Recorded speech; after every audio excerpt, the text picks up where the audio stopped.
El Frente Oriental. Evacuación. Tercera parte del sitio de Hanko. La batalla de Vendshar. Después de capturar la base de guardacostas de la isla de Morgonlandet, los soviéticos decidieron capturar y destruir el faro de Vendshar. Desde allí, los finlandeses podían observar los movimientos navales soviéticos alrededor de Hanko y dirigían el fuego de artillería desde la torre del faro. La tarea fue asignada a una compañía de guardias fronterizos dirigidos por el Starship Lieutenant o teniente mayor Kurilov. Al igual que en la operación de la isla de Morgonlandet, el plan se basó en una sorpresa completa. Este es el relato. Las tropas soviéticas fueron transportadas en 3 lanchas patrulleras, las PK-238, 312 y 311. Eran de la clase MO, cuya velocidad máxima era de 27 nudos o 50 km por hora, obviamente en el agua. Estaban armadas con 2 cañones de 45 mm y equipadas con una ametralladora antiaérea. Las tropas estacionadas en Vendshar y su armamento y equipo eran las siguientes. El comandante fue el teniente Luza, de 25 años, quien tenía bajo su mando 5 suboficiales y 30 hombres. 20 de ellos eran tropas de choque y 4 eran personal del faro. El armamento incluía 3 ametralladoras suecas Mauser. Las tropas de choque tenían equipo de combate completo y el resto de los hombres tenían rifles. Además, había un cañón automático Madsen de 20 mm, granadas de mano y cargas de explosivos. Las fortificaciones eran simples, alambradas en algunas áreas. El tiempo era bueno, pero con niebla, que limitaba la visibilidad a unas pocas 4 millas náuticas. Los centinelas finlandeses pensaron que los barcos soviéticos que se acercaban eran dragaminas alemanes, que se habían estado moviendo alrededor de Vendshar durante las noches anteriores, por lo que nadie dio la alarma hasta que los soviéticos ya habían desembarcado en la costa sur y sudeste de la isla. Allí mataron al centinela finlandés que estaba apostado. El teniente Luza y su mensajero de combate, el artillero Sandberg, salieron corriendo del edificio del faro y arrojaron algunas granadas de mano, pero se vieron obligados enseguida a retirarse de vuelta al interior del faro debido al intenso fuego soviético. Así que pidieron fuego de artillería. Al menos 3 barcos soviéticos más desembarcaron en 3 zonas de la isla. Se ordenó a las baterías de artillería finlandesa 41 y 42 que abrieran fuego. También se pidió ayuda a la Fuerza Aérea, pero no se obtuvo respuesta positiva por el momento. Se ordenó también al teniente Auvinen, comandante del grupo de cañoneras, que saliera en socorro de Vendshar. Su destacamento incluía la cañonera Hämeenmaa y la patrullera número 13 ubicada en la isla Högstor, y la cañonera Uusimaa, que estaba en el lado del sur de la isla Krokholm. Las baterías costeras 41 y 42 abrieron fuego, obligando a los barcos soviéticos a moverse continuamente alrededor de la isla, disparando a la torre del faro con ametralladoras. Las tropas defensoras de Vendshar dirigían el fuego de artillería contra los barcos soviéticos. La cañonera Hämeenmaa y la patrullera número 13 zarparon lo más rápido que pudieron con una visibilidad de solo 2 millas náuticas. Vendshar pidió fuego de metralla en la propia isla. 5 barcos soviéticos se acercaron desde el nordeste a una distancia de unos 600 a 1000 metros. Todos los defensores estaban ahora confinados en el faro y los infantes de marina soviético estaban fuera. La situación de los defensores se estaba volviendo así crítica en este punto. Escuadrones de tropas de choque y asalto finlandesa fueron alertados y al 30º Escuadrón Aéreo se le ordenó partir hacia la isla de inmediato. 03:09 horas. Los rusos intentaron desembarcar otro grupo en Vendshar. El desembarco fue precedido por un intenso fuego contra el faro, pero el cabo Nurmi y el artillero Virtanen corrieron desde el faro hasta el cañón automático Madsen y abrieron fuego contra el barco y los infantes de marina. Esta valiente acción y el fuego de artillería impidieron el desembarco y los barcos soviéticos se tuvieron que retirar. 03:30 horas. La artillería costera soviética en Russere abrió fuego contra Vendshar y la batería pesada finlandesa número 40 disparó 4 salvas contra Russere. Además, se ordenó a los acorazados blindados Vainamoinen e Ilmarinen que apoyaran la batalla en Vendshar, por si algún barco ruso de mayor envergadura participase en la batalla. 03:43 horas. La cañonera Uusimaa avistó 2 patrulleras rusas a 500 metros de Vendshar y abrió fuego, pero erró el tiro. 04:02 horas. Vendshar pide alto al fuego en la isla. El capitán de la cañonera ordena así a su tripulación que se prepare para el desembarco del escuadrón de asalto y de choque Osvik. 2 aviones de combate rusos Ilyushin-15 atacaron a la cañonera Hamenma. Su cañón antiaéreo Bofors disparó desde una distancia de 2.700 metros, pero no obtuvo ningún impacto. 3 cazas finlandeses despegaron y 20 minutos después llegaron a la zona y realizaron varios ataques contra los barcos rusos. 6 cazas soviéticos, por su parte, bombardearon y ametrallaron las cañoneras Hamenma y Ussima. El ingeniero jefe de Hamenma murió en el ataque. El capitán Lauramo ordenó a las cañoneras que desembarcasen las tropas de choque finalmente en la isla. 05:35 horas. El escuadrón de choque Osvik desembarca en Vengshar finalmente en la costa este de la isla. Minutos después, las lanchas patrulleras soviéticas se acercaron a las lanchas del destacamento Auvinen e intercambiaron disparos.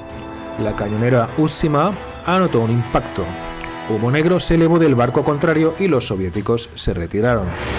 A las 06:00 horas, Vengshar informó que los rusos estaban ya en el primer piso del edificio del faro. Los pisos superiores estaban todavía controlados por los defensores finlandeses. El comandante del escuadrón de choque de cañoneras, el subteniente Osvik, murió tratando de socorrer a las tropas defensoras. Una lancha patrullera soviética apareció en el lado sur de Vengshar. La cañonera Ussima abrió fuego y alcanzó la parte central de la embarcación. El puente de la patrullera estaba así ahora en llamas. Los aviones de combate soviéticos ametrallaron los barcos finlandeses, pero 18 minutos después, aviones finlandeses llegaron al área y 3 aviones finlandeses y 3 soviéticos se enfrentaron en un combate aéreo sobre Vengshar. Los infantes de marina soviéticos utilizaron el cañón automático Madsen que habían capturado contra los defensores finlandeses en el faro. 07:10 horas. Llega el destacamento de asalto Kaikkonen. La torre del faro y parte de la costa este estaban ahora en manos de las tropas finlandesas. Las tropas de asalto avanzaron arrojando granadas de mano. Los infantes de marina soviéticos les dispararon desde todas las direcciones, detrás de las rocas y los acantilados, causando muchas bajas, pero se habían quedado ya sin granadas. El soldado de asalto Sten murió y 5 hombres resultaron heridos en este acto. El teniente Kaikkonen logró avanzar finalmente con pocos hombres hasta el edificio del faro. A las 07:30 horas se hundió finalmente la patrullera soviética PK-238. La patrullera finlandesa 13 recogió del mar a 16 prisioneros de guerra. Muchos estaban muy heridos y gravemente quemados. La cañonera Ussima avistó otros 2 barcos soviéticos a una distancia de 11.200 metros. Abrió fuego y los barcos se retiraron. A las 09:00 horas, los soviéticos en el primer piso del edificio del faro fueron obligados a retirarse por las tropas finlandesas que utilizaban ametralladoras y granadas de mano. 15 minutos después, el edificio del faro estaba ya completamente ocupado por las tropas finlandesas. Se colocaron francotiradores y ametralladoras en cada una de las ventanas de la torre del faro, inmovilizando a los soldados soviéticos del exterior. Las fuerzas finlandesas comenzaron a despejar la parte sur de la isla, con cuidado y lentamente, para evitar así otras bajas. Desde las 11:35 hasta las 12:40 horas, cazas y bombarderos soviéticos atacaron a las cañoneras Hamenma y Ussima, pero sin éxito. La munición de los cañones antiaéreos Bofors estaba ya casi agotada. Los soviéticos entonces bombardearon Vengshar desde una gran altura y el fuerte de Ura confirma un derribo por fuego antiaéreo. La artillería costera soviética de Russare disparó contra las cañoneras y también contra Vengshar.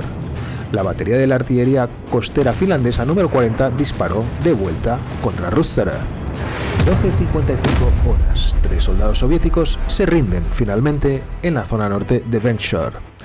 4 minutos después, 3 barcos soviéticos llegaron desde Hanko y abrieron fuego contra Vengshar y los barcos finlandeses. La batería costera 41 los defendió otra vez con 17 salvas de obuses pesados. 13:35 horas. Los acorazados costeros Väinämöinen e Ilmarinen comenzaron a moverse hacia Vengshar. Según la información recibida de los pilotos, había destructores soviéticos en la zona. Inmediatamente 18 bombarderos SB soviéticos los atacaron e Ilmarinen sufrió daños por metralla. Resulta que la información sobre los destructores rusos resultó ser una falsa alarma, por lo que los acorazados se retiraron a Hotsura. Minutos después, Venture informó que los barcos soviéticos se encontraban a unas 3 o 4 millas náuticas de la isla. Las cañoneras finlandesas llegaron al muelle de Ura con 16 prisioneros de guerra y casi sin municiones. Desde el momento que la armada finlandesa había abandonado el área, 4 barcos soviéticos se acercaron otra vez desde la isla de Morgonlandet. Como no había ruido de combate en la isla, los soviéticos supusieron que la isla había sido capturada por sus tropas. Mientras avanzaban hacia la orilla, una ametralladora abrió fuego repentinamente y los soviéticos se tuvieron que retirar a una distancia de 150 a 200 metros de la orilla, y comenzaron entonces a bombardear la isla. Después de 20 minutos, los barcos se retiraron a Morgonlandet. 16:00 horas. Los destacamentos Kaikkonen, Backlund y Luza continúan despejando la isla de tropas soviéticas. Mientras tanto, la batería de artillería costera soviética en Russara dispara constantemente contra la isla de Venture, mientras los aviones de control de fuego soviéticos de Hanko sobrevuelan la isla para dirigir el fuego. 18:45 horas. La isla del faro de Venture ya está libre finalmente de tropas soviéticas. 7 prisioneros adicionales están ahora bajo custodia finlandesa. El grupo de desembarco soviético tenía 4 lanchas patrulleras, con 30 hombres en cada una de ellas. El subteniente que dirigía las tropas, Kurilov, murió durante la batalla. Las lanchas patrulleras que se utilizaron en este ataque sorpresa tenían 2 cañones de 45 milímetros, un cañón de 20 milímetros y de 2 a 4 ametralladoras. Durante el día siguiente, el 27 de julio de 1941, aviones rusos atacaron Venture con 2 hidroaviones MBR-2 y 2 cazas que ametrallaron la isla mientras 2 hidroaviones volaban en círculo, arrojando una bomba en cada pase del círculo. Consiguieron así impactos directos en la torre del faro. Uno de ellos penetró en el faro y causó grandes daños en el interior. El teniente Kaikkonen informó que las tropas debían ser relevadas con urgencia de Venture, ya que sus nervios no podían soportar mucho más. 11 soldados finlandeses muertos fueron sacados de las ruinas del edificio del faro y 18 hombres más resultaron heridos en este ataque aéreo. Después de la batalla, el ejército finlandés llevó a cabo una investigación exhaustiva para averiguar qué errores se habían cometido. Se concluyó que el teniente Luza no había dado suficientes instrucciones a los centinelas y por lo tanto el grupo de desembarco soviético logró la sorpresa total y desembarcó sin oposición en la costa sur. Sin embargo, después la resistencia fue dura y los soldados respondieron bien. Después de haber sido herido 3 veces, el teniente Luza aún lideró a sus hombres y corrigió los disparos de la artillería finlandesa. Posteriormente, el teniente Kaikkonen y sus tropas de choque despejaron el camino hacia el faro después de avanzar paso a paso con pistolas y granadas de mano en un terreno muy difícil y rocoso, lo que permitió a los defensores resistir y luego superar a las tropas de desembarco soviéticas. Las tropas finlandesas tuvieron 43 muertos y 63 heridos. Las fuerzas soviéticas perdieron entre 36 y 60 hombres muertos. Los cuerpos de 36 soldados rusos fueron encontrados en la isla después de la batalla, pero también perdieron hombres en los botes. Al menos un avión soviético fue derribado. Además, 28 soviéticos fueron capturados en la isla y en el mar. Los soldados soviéticos caídos fueron enterrados en la isla de Ura, en la parte ortodoxa del cementerio de Dragsfjord. La evacuación soviética. Los soviéticos se vieron obligados a evacuar la ciudad de Tallinn el 28 de agosto de 1941 y las islas Månsund a finales de octubre. Por lo tanto, la guarnición de Hanko se quedó ahora completamente aislada en la profundidad de las líneas enemigas. En invierno, el mar alrededor de Hanko se congela, por lo que la defensa terrestre de la base podría volverse ahora circular y no había suficientes fuerzas soviéticas para tal defensa. Además, debido al hielo, la flota del Báltico no podía abastecer la base. Por todas estas razones, el 25 de octubre de 1941, la flota del Báltico recibió órdenes de evacuar la base de Hanko. La evacuación comenzó el día 2 de noviembre, y a finales de mes la mayoría de los hombres habían sido ya evacuados. La última fase de la evacuación fue la más difícil, ya que un ataque entonces desde el lado finlandés en este punto habría sido toda una catástrofe. Sin embargo, las tropas finlandesas estuvieron, la verdad, muy pasivas y no intentaron detener la evacuación para nada. Incluso, y cuando el cuarto cuerpo de ejército informó al cuartel general finlandés el 25 de noviembre de 1941 que el reconocimiento aéreo había detectado grandes convoyes de barcos soviéticos moviéndose por el puerto, las fuerzas soviéticas contaban con unos 26.000 soldados de las fuerzas terrestres y de la flota báltica, 63 cañones de artillería de campaña, 145 morteros, más de 400 ametralladoras, 33 tanques y 11 tanquetas, 40 cañones de artillería antiaérea y 34 ametralladoras antiaéreas, 7 torpederos, 6 lanchas de caza menores, una cañonera, 32 lanchas auxiliares, 12 lanchas a motor, 6 remolcadores, 8 barcazas, 2 goletas y 2 transportes. La flota del Báltico soviética, con base en Kronstadt y Leningrado, podía asignar, la verdad, grandes barcos, incluidos destructores, dragaminas, barcos auxiliares y una gran cantidad de barcos para la evacuación en varios viajes. Especialmente peligrosa fue la grave escasez de dragaminas debido a sus grandes pérdidas en los primeros meses de la guerra. Por su parte, Alemania y Finlandia no tenían para nada una fuerza naval fuerte que representara un peligro para la evacuación soviética. El peligro real residía en los aviones hostiles y especialmente en las minas marinas. Además, había un gran despliegue significativo de baterías de artillería costera finlandesa en la costa finlandesa del Golfo de Finlandia. La evacuación vista desde el lado soviético la veía así. La tarea encomendada a la flota del Báltico finalizó el 2 de diciembre de 1941. De los 27.809 soldados que había en Hanko, llegaron a destino 22.822, por lo que las pérdidas ascendieron a 4.987 personas, o el 17,8% de la cantidad inicial. La mayoría murieron en el mar y algunos fueron capturados. El equipo rescatado incluía 26 tanques, 2 vehículos blindados, 63 cañones de artillería de campaña, 5 cañones de artillería antiaérea, 56 morteros, hasta 624 ametralladoras diferentes, que incluían las desmanteladas de los barcos, de los tanques, de otros vehículos, etc., así como las finlandesas capturadas. Unos 16.000 fusiles, 12.000 toneladas de alimentos, lo que era muy importante, 110.000 proyectiles de artillería y morteros, y también radios, más de 7.000 armas pequeñas, unas 400 ametralladoras diferentes, 4 cañones y 89 morteros. Para cumplir con la tarea, los barcos de la flota del Báltico realizaron 11 viajes, con mal tiempo, en un mar plagado de minas, bombardeado ocasionalmente por la artillería costera y por los aviones hostiles. 74 buques de guerra y embarcaciones participaron en toda la operación. Las pérdidas de barcos, únicamente, ascendieron a 20 barcos, 3 destructores, dragaminas, un patrullero, un buque hidrográfico, 2 de transporte, que incluían el Alexei Zhdanov y el Josef Stalin, 2 barcos de clase pequeño cazador, una torpedera, 3 embarcaciones auxiliares, 3 remolcadores. Aparte también de 3 barcos que fueron hundidos por otras causas, uno hundido por fuego amigo, uno que perdió su rumbo y fue capturado por los alemanes y un remolcador que se inundó y se hundió. Todos los demás barcos se perdieron por minas. Se estima que fallecieron hasta 650 miembros de tripulaciones en este cruce, pero los datos oficiales soviéticos están desgraciadamente incompletos. El cuarto viaje fue especialmente mortífero. 6 de los 13 barcos se perdieron a causa de las minas y también por colisiones y abordajes en el mar. Las tropas evacuadas pasaron a luchar, primero inmediatamente en Oranienbaum y luego en el sitio de Leningrado, que acababa de comenzar por entonces. La evacuación vista desde el lado finlandés es la siguiente.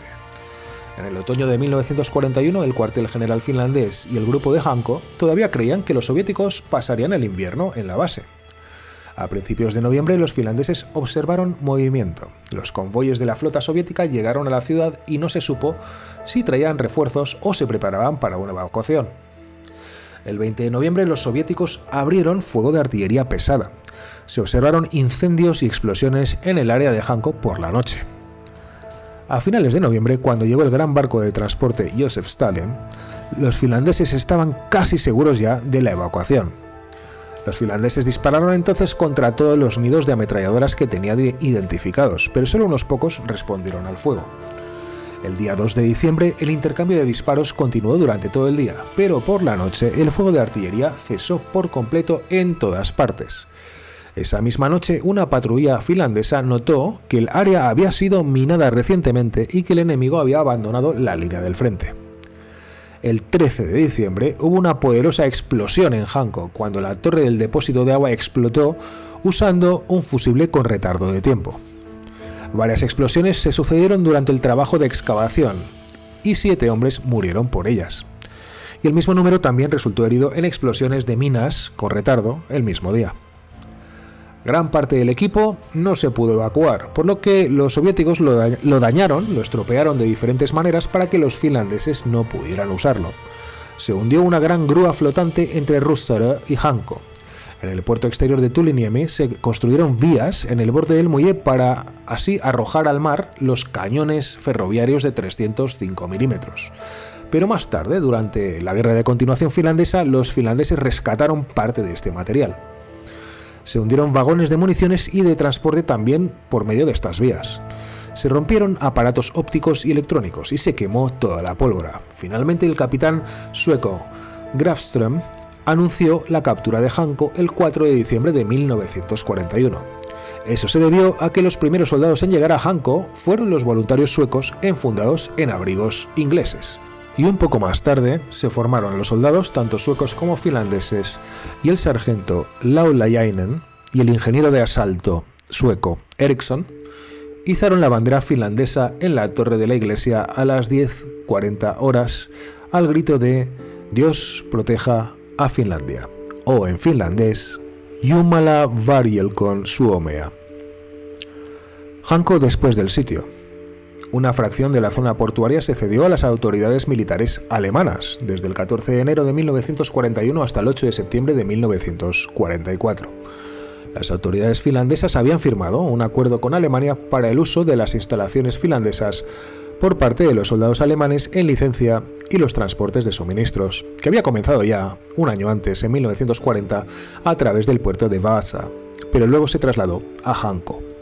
Los alemanes arrendaron en el puerto occidental la oficina ferroviaria, la central eléctrica y 160.000 metros cuadrados en total hasta 1944. El campamento alemán tenía alrededor de 100 cuarteles y también viviendas militares, 4 saunas, instalaciones de mantenimiento y un club. Manejó la mayor parte del tráfico alemán desde Laponia y el resto de Finlandia hasta Alemania.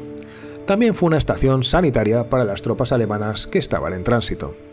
La presencia alemana en Hanko fue en promedio de 4.000 a 5.000 hombres. Soldados borrachos de las SS. Finlandia tenía en su suelo un batallón de las SS que incluía voluntarios desde 1941. El grupo fue repatriado en junio de 1943, 2 años después. El mariscal Mannerheim quería que la repatriación se realizase a través de Hanko para que no llamase mucho la atención. Los hombres de las SS esperaban una buena recepción, pero el puerto de Hanko estaba casi vacío cuando ellos llegaron. Había unos 1.152 soldados de las SS esperando ser repatriados en Hanko. Mientras tanto pasaron el tiempo pues básicamente de fiesta y bebiendo, así que la prisión de Hanko estaba siempre llena de hombres de los SS ebrios que sus propios camaradas solían liberar. También destrozaron todos los letreros que estaban escritos en sueco, y claro, Hanko tiene una gran minoría de habla sueca, casi la mitad. La gente del pueblo se quejó en consecuencia, y el gobierno finlandés exigió que Alemania hiciera algo al respecto. Al día siguiente, las tropas de las SS se formaron en el muelle, donde el comandante del batallón distribuyó alegremente 45 cruces de hierro. Luego les dijeron que ya no formaban parte de las SS.